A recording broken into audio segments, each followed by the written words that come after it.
Your attention, masters, mistresses.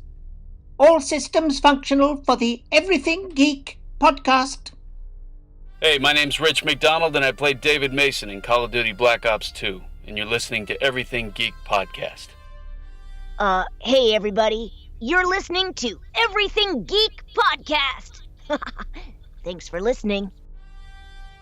Hey, it's Leif Gaffert. I played Uncle Ben's killer in The Amazing Spider-Man, and you're listening to the Everything Geek podcast. Hello, I'm Simon Fisherbecker. You probably know me better as Dorian Moldovar from Doctor Who, or the Fat Friar from Harry Potter. And this is Everything Geek podcast. Face it, Tiger.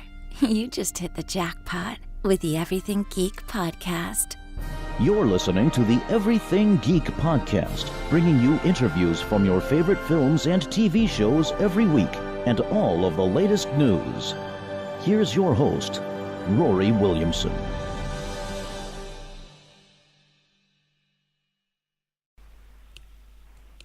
Hello everyone, you're listening to the Everything Geek podcast. I'm your host Ruari, and joining me today is a very special guest. We have Maya Stojan, best known for playing Kara Palamas, aka Agent 33 in Marvel's Agents of S.H.I.E.L.D, Tory Ellis in Castle, Nadia in Bad Cop, Dr. Walton's nurse in the Frankenstein Syndrome, and Quinn in Newness. How are you today?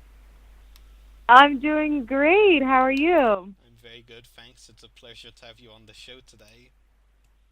Thank you for having me, and thanks for the introduction. I forgot even that I was in some of the projects you just named. I was like, oh, yeah, I did that. So, yeah, thank you. You're very welcome. So getting right into my questions for you, Maya, can you tell me how you got into acting originally? Sure. So I started acting around the age of 12 or 13. I was actually very shy growing up, and my mom was the one that sort of pushed me into theater. She thought it would be good for me to get out of my shell and just be a little more social. And I did my first play around the age of 12 or 13, and my first role was as a bird, a bird on the side, sort of just an extra. And once I got on stage, I really sort of loved it and decided, I think it was like a click, and I decided, wow, I really do want to be heard, and I do want to be seen. And then it sort of all just went from there, and then I started doing plays, and then one thing led to another. I from Switzerland went to America, and then the rest is history. That's very cool, and moms are just really great like that, aren't they? Always pushing you to pursue your dreams. Yeah, she's always been my number one support system. She's always believed in me, and she did everything she could for me to reach my goals. So I'm very, very thankful. And I have to say, I'm glad you clarified that your first role was an extra, because when you said bird, I thought you meant a literal bird. No, well, I mean, it was like it was a bird. It was a Moroccan play, and this bird was, it was not a pretty bird.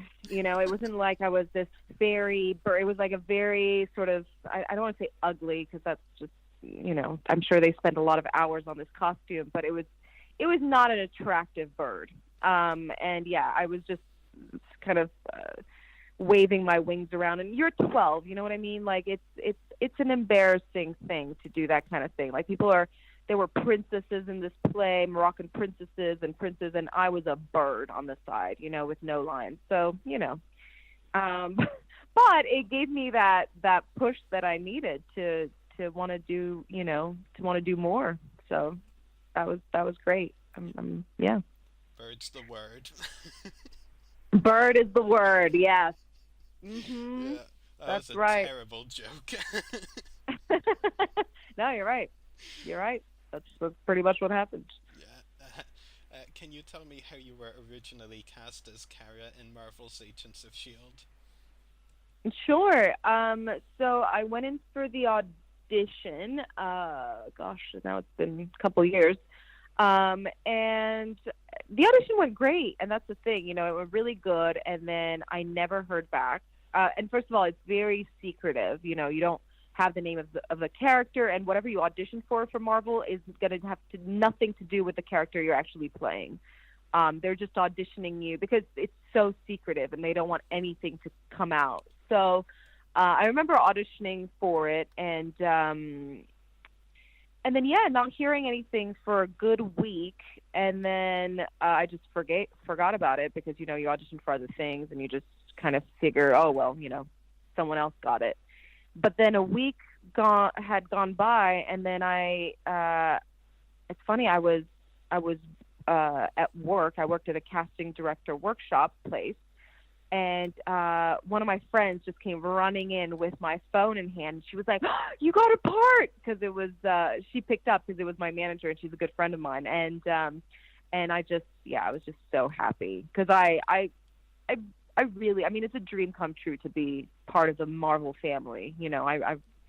So I just started crying in front of everyone, but tears of joy, obviously. But yeah, it was such a magical moment. Also magical because you got to share that moment with one of your friends, so that's pretty cool too. Yeah, well, it was a bunch of my friends were there actually, because it was a bunch of my actor friends were there, and all of them were super supportive and really happy for me, and yeah, so it was great. It was great. And you mentioned, of course, that Marvel is very secretive. I mean, did you even know it was Agents of S.H.I.E.L.D. you were auditioning for? Yes, that I did know. I did know it was Agents of S.H.I.E.L.D., yeah. Were you a fan? Just didn't know anything about the part. Well, it hadn't even... maybe the first few episodes had aired, but I hadn't watched the show or anything, so I didn't know anything about it. But as I mentioned, like I did know of the Marvel world, obviously, and funny enough, one of my first, I think it was my first TV role, was as Stan Lee's assistant on Entourage. So I had known Stan Lee from then, like 8 years ago, or at this point maybe 9, and so it was just very synchronicitous. Like it was just very bizarre. It's not like Stanley and I stayed in touch. It's not like he remembered me, you know, 8 years later or whatever. So it was just the whole thing was very strange and awesome, and yeah, it was the best. It was meant to be. Absolutely. I mean, if it happens in life, then it's meant to be. That's the important right. thing. Yes. And obviously, when you did the audition, you didn't know anything about the part, but when you were cast, what were you told about the character, if anything? Well, so I thought it would just be one episode, sort of like the Castle deal. Like I got cast thinking, oh, it's probably one, maybe 2 episodes. And then, you know, they kept me on for, I don't know how many episodes I did, probably 8. So that was already just magical. Like I just, you know, I really didn't expect much from it, but they really developed that character and made it awesome. So I'm so thankful. Absolutely. Really. Now, of course, one of the interesting things as well about the part of Agent 33 is the fact that, you know, obviously we're introduced to her as a S.H.I.E.L.D. agent, you know, but then she gets brainwashed by Hydra, is then, you know, can then turn into other people and, you know, take on the appearances of different characters, which was a really interesting plot line as well. Of course, then she had the relationship with Grant Ward, who ended up accidentally killing her. I mean, what was the experience like developing the character of Agent 33 on the show? It was so fun. Because, yeah, I mean, you know, I think in the first couple episodes, I had to really find her vulnerability, you know, and even knowing that she was going to be brainwashed and become Hydra and whatnot, like I knew that her core would always be there, and I didn't just want her to be this evil character and, you know, just wanting to do wrong. I think it was, even with Ward, it was sort of this Bonnie and Clyde kind of dynamic where we wanted to do good, and, you know, it wasn't sort of a just it wasn't just we're evil and we're killing everyone. It's more we have reasons for what we're doing, you know. But yeah, I mean, I really felt for her, and I knew where I was coming from. This wasn't all just a place of revenge, but more just, you know, and it also came from a place of love. I think, you know, she really loved Agent Ward, and wanted to make things right and wanted a future with him, and you know, that sort of thing. If that answers your question, I'm not sure. Yeah, I'm not sure anymore what the question was. I completely agree. One of the things I really liked as well, I mean, towards the end of the season, is that, you know, with the scenes with Bobby Morris in particular, like, you know, when she's looking badass. for closure, I mean, like, it's kind of sad because, like, I mean, obviously I understand why Bobby did what she did, because she was undercover and had to look convincing in Hydra, but, you know, what happened to Kara is basically because of what Bobby did, so I thought that was really interesting. It's like Kara's not really evil in those scenes, like anyone would want closure, really. Right. Yeah, no, it's nice to remember all those moments, because it's been a second since those were shot, but the fighting scenes were so much fun to shoot. That was probably my favorite part. Just really diving into that and not really knowing. I mean, I found out that I was going to die sort of, you know, the episode of, since it is so secretive. So it's not like I knew that I was going to die. I figured, you know, that I wouldn't last forever, but, you know, it was such that whole sequence of events that happened with Adriana, or Agent Morse, was very, very intense and very cool, and it helped that, you know, both Agent Ward and Agent Morse are good friends, and I really enjoyed working with them, so it was fun in real life. Obviously, Brett and Adriana are good friends, so yeah, that really helped us connect and trust each other, and yeah, it was cool. That's great. And I mean, obviously you brought up Kara's death scene there. I mean, what did you think of it when you read the script for S.O.S. Part 2? Well, I mean, to be honest, you know, you're never happy when you hear that your character is going to die on any TV show. But, you know, I was already so grateful at that point that I had lasted this long, because I thought it was just going to be 1 or 2 episodes. So, you know, I found the news, and obviously I was, you know, acted very gracefully, I hope, and said, wow, you know, and it's, you know, I think, it was a cool ending to my story, and I think it made the fans really appreciate me, and kind of, you know, a lot of them were like, no, and, you know, I got so many messages on social media of just like, this is so unfair, why? And, you know, everyone felt for me, so that was really cool. I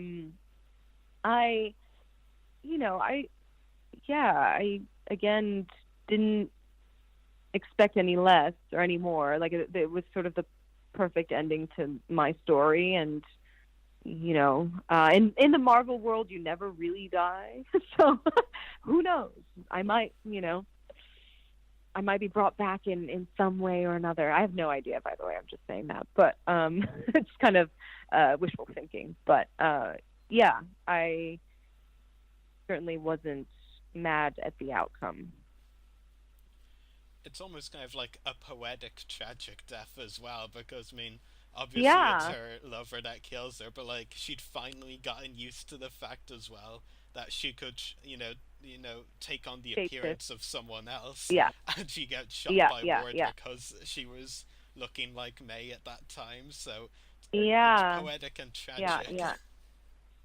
Yeah, and it's cool to see that the fans didn't just see me as an evil character. You know, a lot of them were really upset, because I think, you know, Agent Ward, as much as he was Hydra, had a lot of has a lot of following because he's not just that evil character. He has a whole backstory, and that makes him, that makes people root for him, I think. Absolutely. So I kind of went on that. I just kind of added on to that wagon. Definitely. What are the similarities that you see between yourself and Agent 33, if any? Well, I'm very evil. No, I'm just kidding. I think I have a lot of similarities, actually. Just being I'm a very vulnerable person, and when I love very deeply. And I know that for the people that I love, I feel like I could take a bullet for them, in my friendships and in my love life too, and for my family and all of that. So I knew that the stakes were very high for her, and the stakes for me personally are always very high. If you mess with my friend or with my family or anyone, not that I would kill anyone, never, but I definitely am very protective, and also I felt that need to. It was we were almost sort of codependent or interdependent of each other with Ward, and I don't know that our relationship was the healthiest, but it was cool to try to portray that love as being pure and not just this crazy animalistic kind of love and passionate love. It was more just a pure kind of love. And I think I can relate to that. And, I can't say that I've ever been brainwashed, but there's certainly moments where, you don't quite feel yourself. And I think that was it. Like the moment she was brainwashed, there was a transition where she probably lost herself a little bit. And I think we've all been there, where we're not quite sure of who we are anymore. So that too. I hope that answers your question. Yeah, that was a really great answer. I do like that you verified right away that you're not evil, so that's a relief.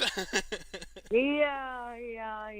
I mean, I have moments, I think we all have our moments. It would be unrealistic to think that we're always just nice humans and do everything the right way. But evil is a strong word. I don't know that I'm ever evil, but I definitely have moments where I'm like, Maya, you need to calm down. You're going the wrong way. So, yeah. Yeah, of course. What were the biggest challenges you faced while working on the show? Biggest challenge, one of the challenges that I had was that I was working on Castle at the same time. So it was a very busy time in my life and an awesome time. It was probably the best time of my life working on those two shows at the same time. And also I was auditioning at the same time. So it was super busy. My schedule was nonstop, and just going from a nerdy tech expert on Castle to just this badass Kara Palamas, Agent 33. I think that was the biggest challenge, because working was awesome. Like just being on set, there were no challenges. Everyone was so nice, so supportive. I think it was just me and trying to juggle everything and wanting to be. I think if I could do it again, I would probably not care so much about being perfect and try to let go a little bit and enjoy the process more. But I because it was kind of the beginning of my career, I was also very new to this, and I shouldn't say the beginning of my career. I had already done some stuff, but I was still fairly just new to the whole process of recurring on a show. I hadn't, in some ways I didn't know what I was doing, but I think I would have just worried a lot less and just been more present and more focused on just having fun. And yeah. Well, that's obviously the But I, tricky thing as well, because like when you're balancing two shows where you're playing good supporting parts, like it can be a bit tricky because you're like, I don't want to say you were thinking about the other show when you were doing the other one, but like, no, yeah. But I think when you're a guest, also you want to do good by your colleagues that are series regulars. You want to step up to their game and be on their level, and I think I put a lot of pressure on myself to do that. that's fair. So what would you say are your favorite memories from your time working on the show? My favorite memories of working on Agents of S.H.I.E.L.D. All of it, honestly. But I think the fight scenes were the most fun. I remember us being in the plane, and we had this four-way fight scene. It wasn't really even a fight, but it was more we were all on edge, and I had Ian by his throat with a knife, and then there was Brett and Clark Gregg, and we just had a lot of fun shooting that. Just Clark Gregg was cracking jokes the whole time, and Ian and Brett are brilliant and so funny, and it was just a cool scene to shoot. Yeah, it was very, very cool. But all of them, I mean, I love Ming-Na. She was just wonderful, and yeah, everything was great.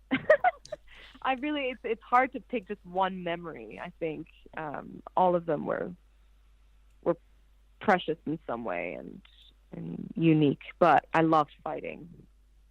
I loved learning how to fight. Yeah, that's really great, and that was definitely a very interesting scene that you mentioned. And do you remember what any of Clark Gregg's jokes were? I think I flubbed my line a couple times, and it was the same. He made fun of me for it, but I can't remember. I couldn't tell you what it was. It's been a few years, but yeah, it was definitely. But he made fun of me in the best way. I mean, it was just cute, and yeah. But he's just a funny guy in general. It's kind of like Nathan Fillion. They have that same witty humor. They're both just brilliant, and yeah, they're great. So that's great. What was the experience like playing Tory Ellis in Castle? Also just wonderful, very different, obviously. And that was my first role, and again, it was supposed to be just one role.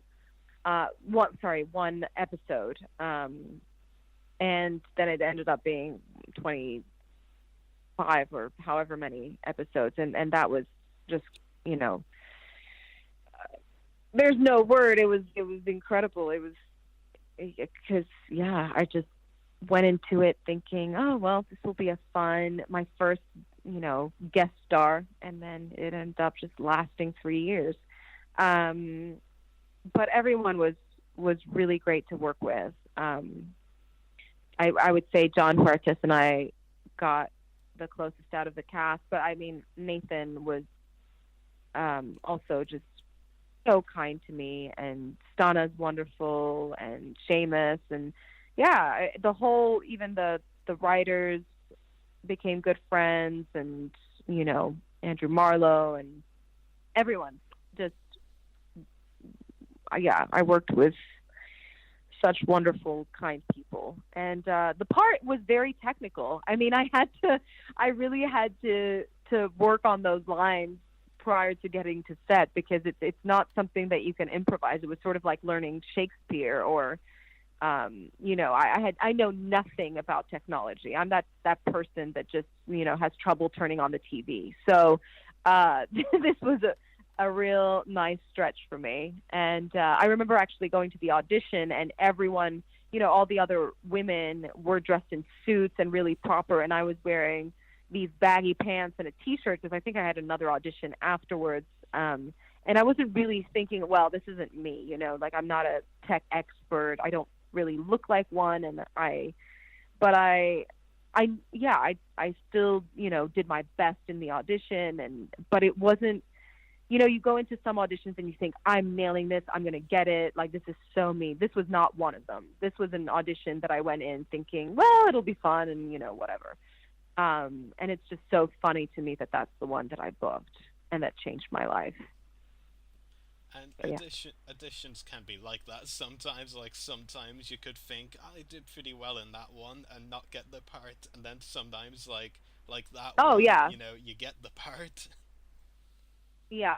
I feel like for me, that's been more the norm. I go, the ones that I really think I'm going to get, that I worked so hard on, I usually don't. And then the ones that I kind of, didn't sleep the night before or whatever, or, got into a car accident before going to the audition, that's happened. And, you book those parts where you're just relaxed because there's not as much pressure, and you just feel more confident, and you're just like, whatever. If it works, it works. If it doesn't, it doesn't. And those are the parts that usually you're the most yourself, I think. And that's what they want. Absolutely. My final question for you, Maya, do you have any upcoming acting roles or any other projects that you would like to talk about? Yeah, so most recently I did more feature films, and that's been really cool. I actually produced my first feature film, and it's called Case 347. It's more of a sci-fi movie, and I played a lead in it, and it was really cool carrying a whole movie. And then I did another movie called Senior Moment with Christopher Lloyd and William Shatner and Gene Smart, and that was awesome. That was really, really cool. That was more of a romantic comedy, and I play Gene Smart's daughter. It's going to be really, I think, a really sweet movie. I saw some pieces because I just did ADR for it. And then another movie, I'm like getting them all confused, but I also did a pilot from the creators of The Walking Dead last year, which was really cool. It was kind of a butterfly effect type of concept where you go back into the past, and your past determines your future. And so that was really cool. What else? Right now, I have a few projects that are sort of lined up, and I can't really talk about them just yet, but stay tuned. And yes, it's been busy and it's been good, and I love what I do. I feel so blessed that I get to play every day and do what I love. So yeah, I'm excited about life. And so you should be. I mean, you've definitely been very busy. Yeah, no, it's been good. I feel like I'm missing. Oh yeah, no, I did another movie. The latest movie I did was in Minnesota, and it's going to be a really cool puzzle thriller. So it's called 3-Day Weekend. So stay tuned for that too. All these projects are coming back to me, but yeah, you can always follow me on Instagram. It's at Maya.Stojan, or I have a website, mayastojan.com. It's very cool. And which I need to update. Yeah. You mentioned that you worked with William Shatner and Christopher Lloyd, obviously two very big names in the geek world. Can you tell us what it was like working with them? Christopher Lloyd is the sweetest lamb, just wonderful to work with. Such an angel, really humble and charismatic, and really kind and very almost shy, like not very outspoken. Whereas William Shatner, complete opposite. William Shatner is a character, and very outspoken, very talented. I definitely, I would say, connected more with Christopher Lloyd than I did with William Shatner. Not to say that there was anything wrong with William Shatner, but I think maybe my personality fit more with Christopher Lloyd. But my ultimate favorite person to work with, I know she's not as big in the geek world, although she has done Legion, but Gene Smart was I mean, it was a dream to work with her. She is so talented. Probably one of the most talented people I've had the opportunity to work with. She was just on another level. Yeah. It's very cool. Well, that's all of my questions for you today, Maya. It's been a pleasure talking to you on the podcast. Such a pleasure talking to you, Rory, and thank you for having me. Thank you all for listening. I really appreciate it. And it's just going to be airing in Dublin or all over? It's all internet, over. right? So it will be on YouTube soon. Very cool. Well, I'd love to come visit Dublin. I was in Ireland ages ago. Been a good, over 10 years. So I need to get back there, but I will. Definitely. That would be very cool. And hopefully we can talk to you again sometime. I would love that. Yeah, next big role, just hit me up and we'll chat. Yeah, definitely. I'll look forward to it. Thanks again for joining us today, and take care. Bye. Thank you so much. Take care. Bye-bye. Bye. Time to wrap up today's show. Make sure to check out our podcast links. Check out our website, website.everythinggeekpodcast.com/EGP. Check out our Facebook page, www.facebook.com/everythinggeekpodcast. Check out our YouTube channel, www.youtube.com/user/everythinggeekcast. Check us out on Twitter, twitter.com/everythinggeekp. Check us out on Instagram, instagram.com/official-everythinggeekpodcast. Check out our Mixcloud profile, www.mixcloud.com/everythinggeekpodcast. Email us at the following email, everythinggeekpodcast@gmail.com. Check out our companion podcast, Everything Geek Comiccast, www.facebook.com/everythinggeekcomiccast. Make sure to check out the hosts' YouTube channels. Mine is www.youtube.com/user/separatist-destroyers. Check out Maya Stojan's website, mayastojan.com, and check out channel 1138 where we broadcast live from, www.channel1138.com. Geeks out, everyone. Pretty much all I've ever with prosthetics every day. It took 2 hours. To being an actor, just to try to live a full life and have good experiences. And then they CGI'd it afterwards. They were tiny little pinpricks, tiny, so I could see what you're doing. Pretty much out of focus where I was going, but it was very blinkered, very much like a horse. I never had my face. I was led around for the first 3 episodes, so I wouldn't bump into anything, which I still did bump into a lot of things. And it was very interesting to do because